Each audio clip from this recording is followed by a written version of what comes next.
Hello guys, मैं आशु अश्विन। कैसे हैं आप लोग? आशा करता हूं कि आप लोग अच्छे होंगे। आज मैं आप लोग को क्लास 10th का साइंस के ऑब्जेक्टिव क्वेश्चन बताने जा रहा हूं, जो बहुत इम्पोर्टेंट है। इस इम्पोर्टेंट क्वेश्चन से, इस ऑब्जेक्टिव से एग्ज़ाम में बहुत ज़्यादा क्वेश्चन आने की संभावना है, इसलिए आप लोग इस क्वेश्चन को अच्छे से देखिएगा और करिएगा, ठीक है। तो चलिए हम लोग स्टार्ट करते हैं। बहुत इंपॉर्टेंट क्वेश्चन है ये सब, ठीक है। 48 क्वेश्चन है, उसमें से 40 क्वेश्चन का आप लोग का जवाब देना है। एग्जाम में भी टोटल 48 क्वेश्चन पूछे जाते हैं। तो चलिए हम लोग स्टार्ट करते हैं। देखिए क्या लिखा है। खंड अ में 48 में से किन्हीं 40 प्रश्नों का उत्तर देना होगा। यदि कोई परीक्षार्थी 40 से अधिक प्रश्नों का उत्तर देता है तो प्रथम 40 प्रश्नों के उत्तर का ही मूल्यांकन होगा।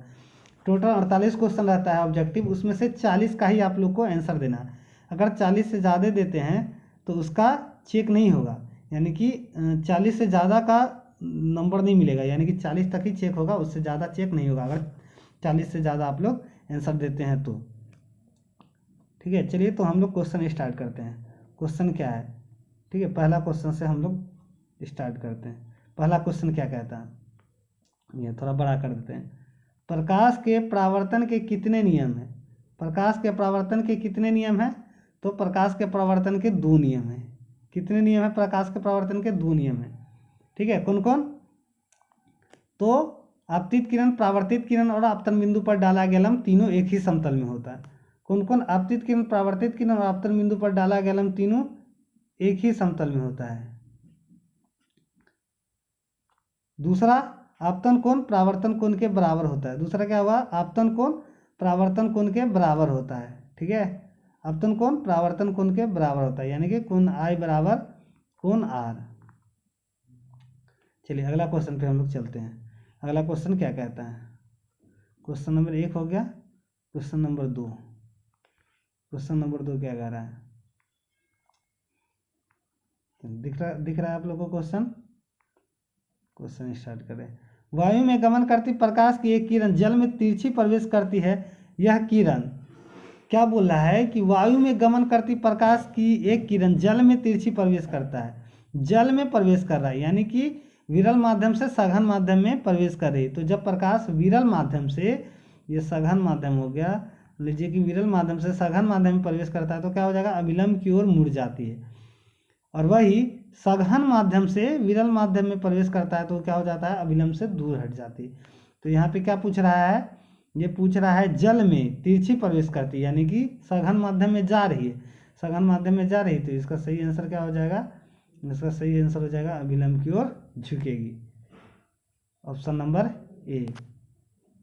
अगला क्वेश्चन, अगला क्वेश्चन क्या है? Question number 3। निम्नलिखित में से किस लेंस को अपसारी लेंस कहा जाता है?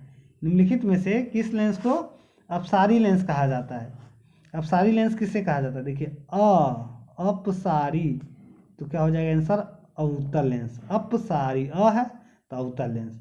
अपसारी लेंस किसे कहा जाता है? तो अवतल लेंस को अपसारी लेंस कहा जाता है। अगर अपसारी की जगह पे अभिसारी आता, अभिसारी, तो अभिसारी आ जाता तो इसको किसे कहा जाता है? अभिसारी लेंस। अभिसारी लेंस कहा जाता है उत्तल लेंस को, ठीक है। उत्तल लेंस को अभिसारी लेंस कहा जाता है। यहाँ पे अपसारी पूछा है तो अपसारी का अवतल हो जाएगा, ठीक है। अभिसारी पूछता तो उत्तल लेंस हो जाता। चलिए अगला क्वेश्चन पे चलते हैं। क्वेश्चन नंबर 4 की तरफ। क्वेश्चन नंबर 4 क्या कहता है? देखिए, किसी बिंब का वास्तविक, थोड़ा और ऊपर कर देते हैं कि आप लोग को ऑप्शन भी दिखे, ठीक है। चलिए, किसी बिंब का वास्तविक तथा समान साइज प्राप्त करने के, प्रतिबिंब प्राप्त करने के लिए प्रतिबिंब को उत्तल लेंस के सामने कहाँ रखना चाहिए? क्या बोल रहा है? समान साइज प्राप्त करने के लिए। देखिए, किसी बिंब का वास्तविक तथा समान साइज प्राप्त करने के लिए, क्या? वास्तविक तथा समान साइज प्राप्त करने के लिए कहाँ रखना होगा? प्रतिबिंब को उत्तल लेंस के सामने रखना पड़ेगा। मतलब उत्तल लेंस के सामने कहाँ पे रखना पड़ेगा? तो आंसर क्या हो जाएगा? लेंस के फोकस की दुगुनी दूरी पर। लेंस की फोकस की दुगुनी दूरी पर, यानी कि 2f पे रखेंगे ना तो वस्तु के जैसा ही प्रतिबिंब बनेगा। तो यही पूछ रहा है कि समान साइज का प्रतिबिंब कहाँ बनेगा? तो लेंस के फोकस दूरी की दुगुनी दूरी पे, ठीक है। अगला क्वेश्चन क्या कर रहा है? अगला क्वेश्चन पे चलते हैं। क्वेश्चन नंबर 5, मानव नेत्र, देखिए यहाँ पे क्वेश्चन नंबर 5, मानव नेत्र जिस भाग पर किसी वस्तु का प्रतिबिंब बनाता है वह है। मानव नेत्र किस पर वस्तु का प्रतिबिंब बनाता है, तो दृष्टि पटल पे। आंसर क्या हो जाएगा, दृष्टि पटल पे।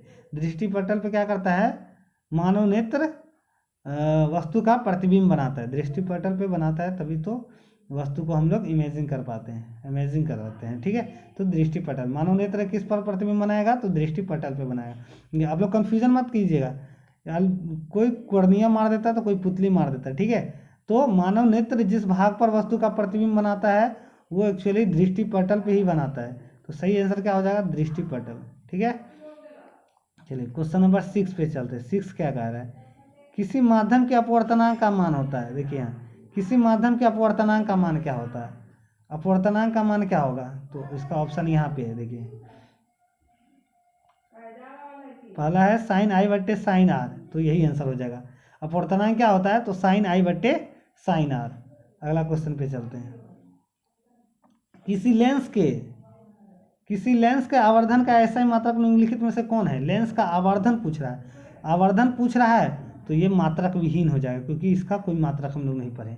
हम लोग किसका पढ़े हैं, तो लेंस की क्षमता का पढ़े। यहाँ पे अगर क्षमता रहता, लेंस की क्षमता, तो लेंस की क्षमता का हम लोग क्या पढ़े हैं, इसका मात्रक क्या हम लोग पढ़े हैं, डाईऑप्टर। यहाँ लिख देते हैं डाईऑप्टर। लेंस की क्षमता का ऐसा ही मात्रक क्या हो जाएगा, डाईऑप्टर। ठीक है, तो हम लोग का आवर्धन पूछा है, यहाँ देखिए आवर्धन पूछा है, तो आवर्धन का क्या हो जाएगा, इस आवर्धन का कोई मात्रक नहीं होता है, तो इसका सही आंसर क्या हो जाएगा, मात्रक विहीन होता है। ठीक, चलिए अगला क्वेश्चन पे हम लोग चलते हैं। क्वेश्चन नंबर 8 पे, तारों का टिमटिमाना। तारों का टिमटिमाना प्रकाश के किस घटना को प्रदर्शित करता है, यानी कि तारों जो टिमटिमाता है किसके कारण, तो इसका सही आंसर हो जाएगा प्रकाश के अपवर्तन के कारण। जब तारा से, ठीक है, मान लीजिए ये तारा है, ठीक है, थोड़ा छोटा कर देते हैं, तारा है, तारा से जब प्रकाश आता है तो वायुमंडल में बहुत सारा कण धूल कण ये सब मिला रहता है, तो जब प्रकाश आता है तो इससे टकराता है, वायुमंडल में धूल कण सब जो रहता है, और टकराने के बाद हमारी आंखों तक पड़ता है, यानी कि ये अपवर्तन की क्रिया होती है। ठीक है, वो मतलब टकरा करके वापस लौटता है, तो वो अपवर्तन की क्रियाएँ होती रहती है, तो हम लोग को क्या दिखता है, तारा टिमटिमाते हुए दिखाई देता है। इसलिए क्या हो जाएगा, तारों का टिमटिमाना किस घटना को प्रदर्शित करता है, तो प्रकाश का अपवर्तन पे। अगला क्वेश्चन हम लोग देखते हैं। क्वेश्चन नंबर 9, क्वेश्चन नंबर 9 क्या कह रहा है, किसी चालक का प्रतिरोध निम्नलिखित में से किस पर निर्भर करता है। चालक का प्रतिरोध किस पे निर्भर करता है, देखिए किसी भी चालक का प्रतिरोध चालक की लंबाई पे, कितना लंबाई होना चाहिए, चालक तार का कितना लंबाई होना चाहिए, उसका अनुप्रस्थ काट के क्षेत्रफल कितना होना चाहिए, मतलब उसका एरिया कितना होना चाहिए, चालक के पदार्थ की उसका प्रकृति कैसा है, ये सारा डिपेंड करता है, यानी कि चालक का प्रतिरोध उपयुक्त सभी पे डिपेंड करता है। इसका सही आंसर क्या हो जाएगा, उपयुक्त सभी पे। ठीक है, अब अगला क्वेश्चन देखते हैं। क्वेश्चन नंबर 10, क्वेश्चन नंबर 10 क्या कहता है, निम्नलिखित कौन विद्युत शक्ति का ऐसा मात्रक है। निम्नलिखित में से कौन विद्युत शक्ति का ऐसा मात्रक है, विद्युत शक्ति का ऐसा मात्रक क्या है, तो इसका सही आंसर क्या हो जाएगा, वाट। ठीक है, विद्युत शक्ति का। अच्छा, एम्पियर की बात करेगा, एम्पियर किसका है, एम्पियर विद्युत धारा की है, विद्युत धारा, विद्युत धारा का क्या है, एम्पियर, विद्युत धारा का ऐसा मात्रक क्या है, एम्पियर। ओम किसका है, तो ओम किसका है, प्रतिरोध का ऐसा मात्रक, प्रतिरोध का ऐसा मात्रक क्या है, ओम है। ठीक है, चलिए विद्युत शक्ति पूछ रहा है, तो इसका सही क्या हो जाएगा, ऐसा मात्रक वाट होता है। एम्पियर किसका होता है, विद्युत धारा का ऐसा मात्रक एम्पियर होता है, और प्रतिरोध का ऐसा मात्रक ओम होता है। ठीक है, अब चलते हैं हम लोग क्वेश्चन नंबर 11 पे। 11 क्वेश्चन नंबर क्या कह रहा है, देखिए क्वेश्चन नंबर 11, विद्युत परिपथ में विद्युत धारा को मापने के लिए निम्नलिखित में से किस युक्ति का उपयोग होता है। देखिए विद्युत धारा की माप बोल रहा है, विद्युत धारा, तो विद्युत धारा का एमीटर। ठीक है, विद्युत धारा की माप करेगा कौन सा, एमीटर। क्या हो जाएगा इसका सही आंसर, एमीटर। वोल्ट मीटर क्या होता है, तो दो बिंदुओं के बीच विभव को मापता है, यानी कि दो बिंदु हो गए, ठीक है, इसके बीच विभव के अंतर को मापता है, कौन सा, वोल्ट मीटर। ठीक है, अगला क्वेश्चन पे चलते हैं। क्वेश्चन नंबर 12 की 12 क्या कह रहा है, क्वेश्चन नंबर 12 पे चलते हैं। देखिए फ्यूज तार के बारे में पूछ रहा है। फ्यूज तार के लिए निम्नलिखित में से कौन सा कथन सत्य है? फ्यूज तार क्यों लगाया जाता है? सुरक्षा के लिए घर में लगाया जाता है, क्योंकि ज़्यादा करंट आएगा तो क्या हो जाएगा, वो परिपथ क्या हो जाएगा, जल जाएगा। इसलिए उसमें क्या किया जाता है, बोर्ड वगैरह में हमारे घर में फ्यूज लगा दिया जाता है। फ्यूज क्या करता है, सुरक्षा का काम करता है। तो उसका कैसा होना चाहिए फ्यूज, तो उच्च प्रतिरोध निम्न गलनांक, यानी कि प्रतिरोध अधिक होना चाहिए और गलनांक कम होना चाहिए। यानी कि प्रतिरोध अधिक, यानी कि ज़्यादा करंट आए तब गले, ना कि तनके करंट आए और गल जाए। तो कैसा होना चाहिए फ्यूज, तो प्रतिरोध अधिक, यानी कि ज़्यादा करंट आना चाहिए तब, और गलनांक कम। तो इसका सही आंसर क्या हो जाएगा, सी, 12 का सी, ऑप्शन नंबर सी। ठीक है, अब अगला क्वेश्चन पे चलते हैं। Question number 13। क्वेश्चन नंबर 13 क्या कहता है, निम्नलिखित पदार्थों में कौन चुंबकीय पदार्थ नहीं है? चुंबकीय पदार्थ नहीं है, यानी कि कौन चुंबक की भांति काम नहीं करता है? तो लोहा भी करता है, चिपक जाता है, निकेल भी करता है, कोबाल्ट भी करता है, और पीतल क्या होता है, नहीं करता है। क्या करता है, चुंबक के जैसा नहीं काम करता, चुंबकीय पदार्थ ये नहीं है। तो इसका सही आंसर क्या हो जाएगा, चुंबकीय पदार्थ नहीं है के बारे में पूछ रहा है, तो इसका सही आंसर हो जाएगा पीतल। ठीक है, टोटल इसमें 48 क्वेश्चन हम बताएंगे, जो कि उसमें से आज 24 क्वेश्चन ही बताएंगे। देखिए जहाँ तक होता है वहाँ तक बता देंगे, अगला क्वेश्चन अगले वीडियो में बताएंगे। ठीक है, जो बच जाएगा वो अगले वीडियो में बताएंगे। अब क्वेश्चन नंबर किस पे चलेंगे, क्वेश्चन नंबर 14 की ओर। 13 तक हो गया, 14 क्या कहता है, देखिए, किसी विद्युत धारावाही सीधी लंबी परिनालिका के भीतर चुंबकीय क्षेत्र का मान। देखिए परिनालिका होता है, परिनालिका जानते हैं आप लोग क्या होता है, परिनालिका ये इसी को बोला जाता है। देखिए आप लोग फिगर भी देखे होंगे, इसको परिनालिका बोला जाता है, ऐसे ऐसे जो रहता है इसी को परिनालिका बोला जाता है।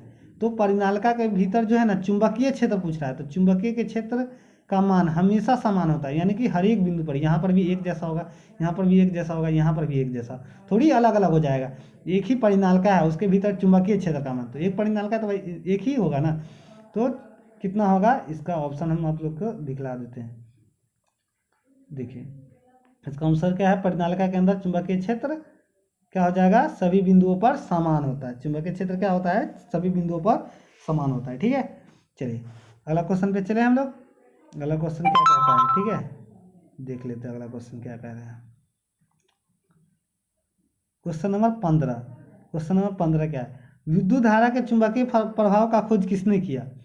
विद्युत धारा के चुंबकीय प्रभाव, तो विद्युत धारा के चुंबकीय प्रभाव की बात कर रहा है, तो इसका आंसर सही क्या हो जाएगा, स्ट्रॉड विद्युत धारा के चुंबकीय प्रभाव की खोज किसने की? तो विद्युत धारा के चुंबकीय प्रभाव जहां आ जाएगा तो हम क्या मार देंगे, स्ट्रॉड, ऑप्शन नंबर ए। अब अगला क्वेश्चन पे चलेंगे, क्वेश्चन नंबर 16 की तरफ। 16 क्या है, देखिए 16 क्या, निम्नलिखित में से कौन जैव मात्रा ऊर्जा स्रोत का उदाहरण नहीं? जैव मात्रा यानी कि जीवों के माध्यम से ये जो मतलब ऊर्जा प्राप्त होती है, तो लकड़ी ये भी जैव मात्रा है, जीव जंतु ये सब से जो प्राप्त होती है, गोबर या प्राकृतिक ये सब, कोयला ये सब है, लेकिन नाभिकीय ऊर्जा नहीं है, जब ऊर्जा का स्रोत का उदाहरण नहीं है, तो आंसर क्या हो जाएगा, नाभिकीय ऊर्जा। इसका सही आंसर क्या हो जाएगा, इसका सही आंसर हो जाएगा नाभिकीय ऊर्जा। नाभिकीय ऊर्जा जैव मात्रा का ऊर्जा स्रोत का उदाहरण नहीं है, क्या हो जाएगा, नाभिकीय ऊर्जा। ठीक है, अब हम लोग अगला क्वेश्चन की तरफ चलेंगे, क्वेश्चन नंबर 17 की ओर। 17 क्या बोल रहा है, देखिए ये रिएक्शन है, ये रिएक्शन देखिए Na2SO4 प्लस BaCl2 रिएक्शन करके BaSO4 प्लस 2NaCl बना दे, ये कौन सा है? तो देखिए यहाँ पे बीच में प्लस है ना, यहाँ बीच में प्लस है ना, ये क्या होगा, जुड़ रहा है, तो क्या हो जाएगा, संयोजन अभिक्रिया। ठीक है, ये क्या हो जाएगा, संयोजन अभिक्रिया। अगर मान लीजिए Na2SO4 रहता है, ठीक है, और यहीं पे रिएक्शन करके टूट जाता, मान लीजिए सोडियम बना देता प्लस SO2 बना देता, ऐसे बना देता, तो क्या होगा, ये अकेला था, ये टूट गया, इधर बना रहा है तो टूट गया, तो इसको क्या बोलेंगे, वियोजन अभिक्रिया। इसको क्या बोलेंगे, वियोजन अभिक्रिया। ठीक है, और देखिए यहाँ पे बीच में प्लस है, यानी कि जुड़ रहा है, तो इसका सही आंसर क्या हो जाएगा, संयोजन अभिक्रिया। अब क्वेश्चन नंबर 18 की ओर चलते हैं। क्वेश्चन नंबर 18 क्या बोल रहा है, देखिए अम्लीय वर्षा जल का पीएच मान क्या होना चाहिए? तो आपको एक बात बताते हैं, पीएच स्केल पता है आप लोग को? देखिए थोड़ा सा हम बता देते हैं पीएच स्केल। ये 7, बीच में क्या होता है 7, जो 7 जो होता है ना उदासीन होता है, क्या होता है, उदासीन होता है। और ये 7 से कम, ये जो है 7 से कम हुआ, 7 से कम ये क्या हो जाएगा, अम्लीय होता है। ये अम्लीय होता है, और 7 से ऊपर क्या हो गया, ये क्षारीय होता है। ठीक है, यानी कि 7 बोलेगा तो उदासीन, और 7 से जितना आएगा यानी कि 6, 5, 4, 3, 2 वो अम्लीय हो जाएगा, और 7 से ऊपर यानी कि 8, 9, 10 ये सब क्या हो जाएगा, क्षारीय हो जाएगा। तो यहाँ पे पूछ रहा है अम्लीय वर्षा जल के पीएच मान, तो अम्लीय वर्षा जल के पीएच मान कितना होना चाहिए, 5.6 से कम होना चाहिए। देखो अम्लीय वर्षा अम्ल की मात्रा है ना, तो अम्ल की मात्रा क्या होगा, 7 से कम ही, यानी कि 5.6 से कम होना चाहिए, तो वो क्या हो जाएगा, अम्लीय वर्षा। अच्छा, अम्लीय वर्षा के बारे में तो हम लोग पढ़ लिए। एक बता देते आप लोग को शुद्ध जल, ये अम्लीय वर्षा के बारे में पढ़े, शुद्ध जल का पीएच मान कितना होता है। ठीक है, शुद्ध जल का पीएच मान, ये अम्लीय वर्षा के बारे में था। अब हम लोग शुद्ध जल के बारे में बता देते थोड़ा सा। ये अम्लीय वर्षा था, शुद्ध जल, शुद्ध जल का पीएच मान क्या होता है, तो देखिए शुद्ध जल का पीएच मान होता है 5.5 से 5.7 तक, 5.5 से 5.7 तक। ठीक है, इसके बीच में शुद्ध जल का पीएच मान होता है 5.5 से 5.7 तक। ठीक है, चलिए अगला क्वेश्चन पे चलते हैं हम लोग, क्वेश्चन नंबर 19 की तरफ। 19 क्या बोल रहा है, क्वेश्चन नंबर 19 की तरफ देखते हैं। 19 क्या बोल रहा है, देखिए क्वेश्चन नंबर 19 क्या बोला है, NaHCO3 यौगिक का प्रचलित नाम निम्नलिखित में से कौन है। NaHCO3 का यौगिक का प्रचलित नाम निम्नलिखित में से कौन है। थोड़ा नीचे कर देते हैं, NaHCO3 का यौगिक का प्रचलित नाम, तो इसको बोला जाता है बेकिंग सोडा। इसको क्या बोला जाता है, बेकिंग सोडा। बेकिंग सोडा को ही क्या बोला जाता है, सोडियम बाइकार्बोनेट। बेकिंग सोडा को ही, यही NaCO3 को ही बोला जाता है sodium bicarbonate. Sodium bicarbonate baking soda का ही बोला जाता है। हाँ, एक और नाम इसको बोला जाता है, क्या, सोडियम बाइकार्बोनेट या बेकिंग सोडा, या इसी को खाने वाला भी सोडा बोला जाता है। खाने वाला सोडा जो हम लोग घर में प्रयोग करते हैं, खजुरिया सब बनाते हैं या फिर पाव रोटी सब बनाते हैं, उसको मुलायम के रूप में खाने वाला सोडा। ठीक है, खाने वाला सोडा, खाने वाला सोडा। देखिए NaCO3 का यौगिक का नाम क्या है, तो बेकिंग सोडा भी बोला जाता है, इसको सोडियम बाइकार्बोनेट भी बोला जाता है, और खाने वाला सोडा भी बोला जाता है, सब एक ही है, NaCO3। ठीक है, चलिए अब थोड़ा इसमें हम बता देते हैं कुछ और बात, जो ऑप्शन है उसका। धोने का सोडा, धोने का सोडा किसको बोला जाता है पता है, धोने का सोडा को सोडियम कार्बोनेट भी बोला जाता है। ठीक है, या इसको सोडा एस भी बोला जाता है। धोने का सोडा को सोडियम कार्बोनेट, या इसको सोडा एस भी बोला जाता है, सोडा एस, सोडा एस भी बोला जाता है। किसको, सोडियम कार्बोनेट को, धोने का सोडा को। अच्छा, धोने का सोडा का सोडियम कार्बोनेट, इसका फार्मूला क्या होता है, तो सोडियम कार्बोनेट का फार्मूला क्या, धोने का सोडा का Na2CO3 इंटू, देखिए Na2CO3 इंटू 10H2। ठीक है, Na2CO3 इंटू 10H2, इसको क्या बोला जाता है, धोने का सोडा भी बोला जाता है।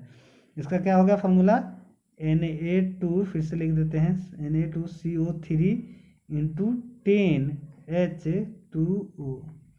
ठीक है, किसको बोला जाता है, धोने का सोडा को बोला जाता है। अच्छा, अब विरंजक चूर्ण के बारे में बता देते हैं, ये दोनों सब तो हो गया। अब विरंजक चूर्ण, विरंजक चूर्ण, इसका प्रयोग जो है ना कीटाणुनाशक के रूप में किया जाता है। किसके रूप में किया जाता है, कीटाणुनाशक के रूप में किया जाता है। ठीक है, विरंजक चूर्ण का क्या होता है, देखिए इसका होता है CaOCl इंटू Cl। ठीक है, CaOCl इंटू Cl इसका नाम है। ठीक है, रासायनिक नाम है विरंजक चूर्ण का। ठीक है, CaOCl इंटू Cl। अब अगला क्वेश्चन पे हम लोग चलते हैं, क्वेश्चन नंबर 20 की ओर। 20 का हम लोग 24 क्वेश्चन ही पढ़ेंगे, क्योंकि टोटल 48 है, तो आज वीडियो में 24 कर लेते हैं, और बचा आधा यानी कि 24 वो अगले वीडियो में हम लोग कर लेंगे। देखिए अगला क्वेश्चन क्या बोल रहा है, अपच का उपचार, अपच का उपचार करने के लिए, देखिए यहाँ पे अपच का उपचार करने के लिए इनमें से किन औषधि का उपयोग होता है। अपच मतलब जान रहे हैं, अपच, देखिए अपच मतलब क्या होता है, अपच मतलब जैसे पेट में अम्ल की मात्रा बढ़ गई, अम्ल की मात्रा बढ़ गई तो क्या हो जाएगा, गैस की बीमारी आ जाएगी। ठीक है ना, यानी कि भोजन अपच हो गया, अपच होने के कारण ही पेट दर्द करता है या गैस बनता है पेट में। तो उसके लिए कौन सा प्रयोग करेंगे, एंटासिड, एंटाबायोटिक नहीं, एंटासिड। इसका सही आंसर क्या हो जाएगा, एंटासिड। क्या हो जाएगा सही आंसर इसका, एंटासिड। अच्छा, आप लोग उदासीनीकरण अभिक्रिया पढ़े हैं क्या,